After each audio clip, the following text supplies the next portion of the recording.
Welcome to my channel Brilian Indra Suara. Mari kita berteman dengan cara klik tombol subscribe dan nyalakan lonceng notifikasinya supaya kamu jadi yang terupdate. Assalamualaikum warahmatullahi wabarakatuh. Selamat pagi dan salam sejahtera untuk kita semua.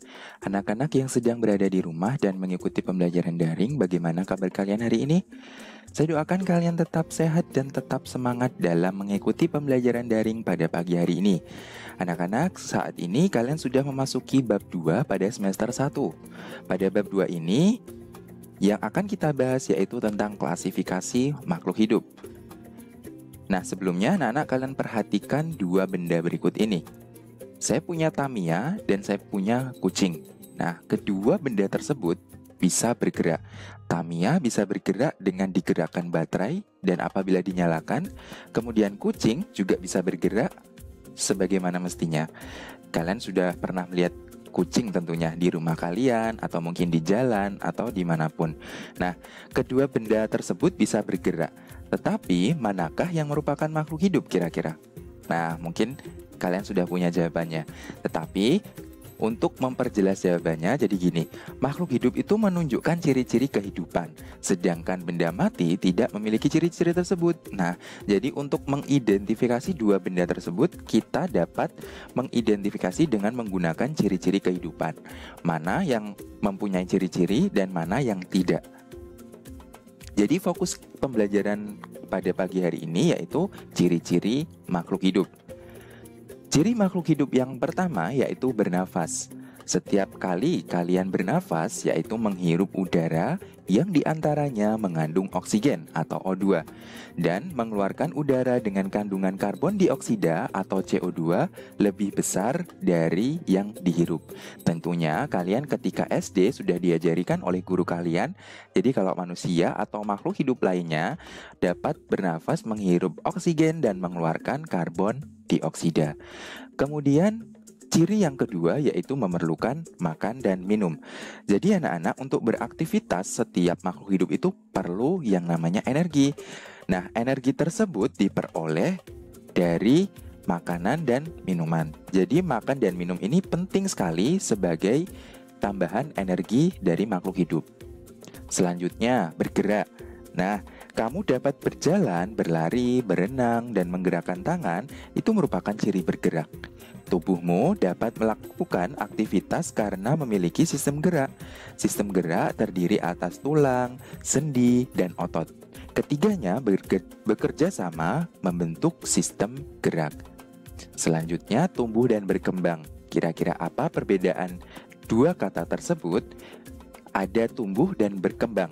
Jadi pertumbuhan itu artinya adalah tinggi dan massa tubuh akan mengalami pertambahan seiring bertambahnya usia. Jadi fisik kalian akan bertumbuh atau bertambah tinggi seiring usia kalian itu bertambah. Kalian perhatikan tubuhmu.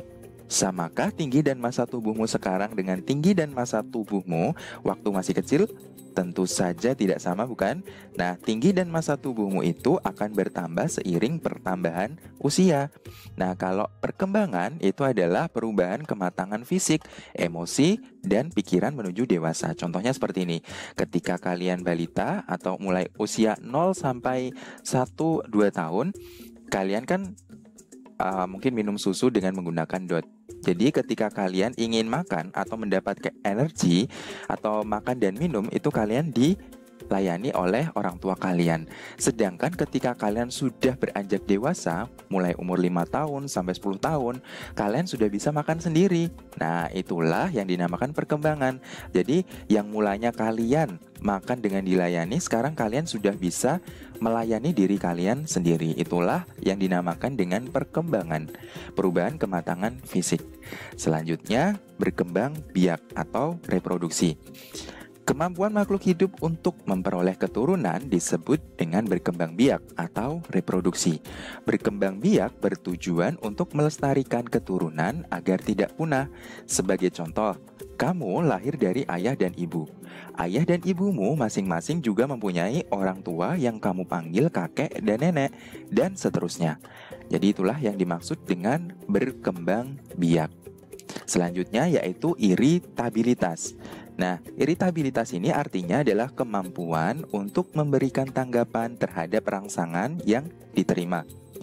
Nah, anak-anak, bagaimanakah reaksi kalian jika tiba-tiba ada sorot lampu yang sangat terang masuk ke mata? Tentu secara spontan kalian akan segera menutup kelopak mata. Nah, dari contoh itu menunjukkan bahwa manusia mempunyai kemampuan untuk memberikan tanggapan terhadap rangsangan yang diterima. Ada contoh yang lain, yaitu putri malu.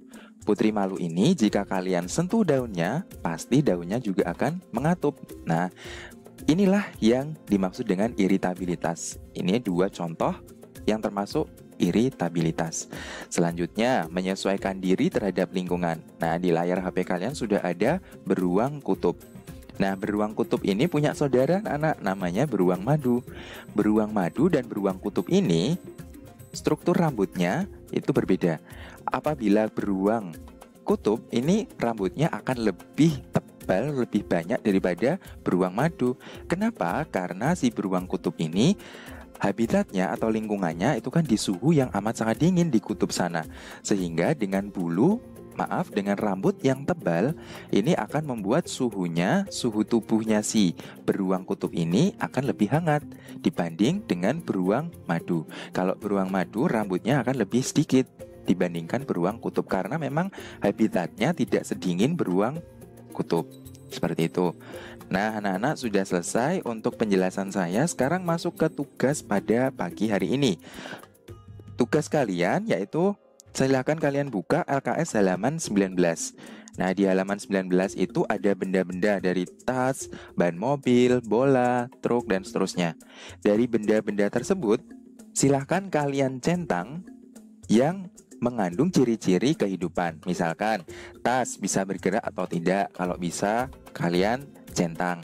Dan seterusnya ke bawah. Ya, jadi kalian centang yang mempunyai ciri-ciri kehidupan. Apabila sudah di tabel hasil pengamatan sudah kalian centang, kemudian kalian isi analisa data yang di bawahnya, nomor 1, 2, dan 3.